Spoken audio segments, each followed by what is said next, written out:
Size 3.5 का पहला question है ये। Without performing long division determine which of the flowing rational numbers will have terminating decimals and which will be repeating 7/20, 4/15 and 13/250.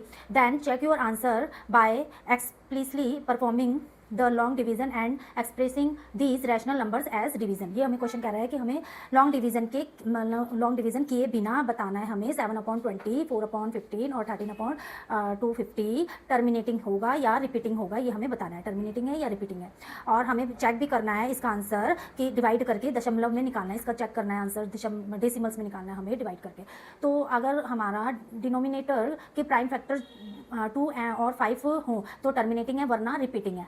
अब हमें denominator 20 है यहाँ पर, तो हमें 20 के फैक्टर निकालने हैं। यहाँ पर आ जाएगा 20 के हमने फैक्टर निकाले, 2 1 जा 2 0, 2 5 जा और 5 1 जा, तो हमारा आ गया 2 × 5, तो हमारे फैक्टर आ गए ये। तो अब हमारा 2 और 5 है तो क्या है, टर्मिनेटिंग है। तो हमने आंसर क्या लिखा, टर्मिनेटिंग। हमें पर चेक भी करना है कि डिवीजन करके ये डेसिमल्स में हमें चेक करना है। तो हमने इसको डिवाइड कर दिया, तो हमने डिवाइड करा 20 से 7 को पॉइंट लगाया, 0 बढ़ी, 2 6 जा 2 3 जा यानी 23 जा 60 और 10 बचा, पॉइंट लगा हुआ इसलिए 0 बढ़ा सकते हैं। तो और 25 जा 100, तो हमारा 100 में से 100 हमारा आ गया 0.35, ये आ गया हमारा आंसर। ऐसे ही 4/15 को करना है, तो 15 के हमारे फैक्टर हो जाएंगे 15 के 3 5 जा 15 और 5 1 जा 5, तो हमारा हो गया 3 × 5 तो फैक्टर। तो हमारे यहाँ पे 2 और 5 नहीं आया, तो हमारा आंसर आएगा रिपीटिंग, तो हमारा रिपीटिंग हो गया। तो हमें चेक करना है डेसिमल्स में आंसर निकालने, तो हमने डिवाइड करा, 15 बाहर आएगा 4 अंदर, तो हमने 0 पॉइंट लगाया, 0 बढ़ाया, तो 15 2 जा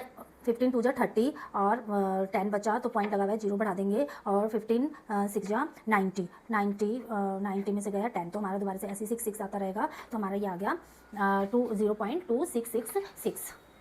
अब हमारा है 13/250, थर्ड क्वेश्चन है ये, और हमने इसके फैक्टर करें यहाँ पर 250 के हमने फैक्टर करे, 2 के टेबल से चला जाएगा, 2 1 जा 2, 2 2 जा 4 और 5 बचा, 2 5 जा 10, 2 के अब ये जाएगा 5 के टेबल से, तो 5 2 जा 10 और 5 5 जा 25, 5 5 जा 5 1 जा, तो हमारे फैक्टर आ गए 2 × 5 × 5 × 5, तो यही हमने लिखा यहाँ पर। तो लेकिन 25 हमारा आ रहा है, जब हमारा 25 आ रहा है तो हमारा ये टर्मिनेटिंग होगा। तो अब हमें डेसिमल्स में निकालना है, तो वही, तो हमने डिवाइड करा, 13 अंदर जाएगा और 250 बाहर जाएगा, नीचे वाला बाहर जाता है, तो हमने पॉइंट लगा के 0 बढ़ाया, लेकिन अभी भी हमें 0 चाहिए, अब एक और 0 चाहिए, तो हमें 0 लगाकर यहाँ पे पॉइंट लगाकर एक 0 लगाकर एक और 0 हमने बढ़ाई। तो अब हमने 25 जा होता है, 5 जा करना है इसको हमने, 5 जा कितना होता है, 25 जा मल्टीप्लाई करके देख लो, ये आ जाएगा हमारा 250, हाँ, और फिर 5 बचा हमारा यहाँ पर, माइनस करा तो 0 पॉइंट लगा हुआ है इसलिए 0 बढ़ाया हमने, ये आ गया हमारा 25 2 जा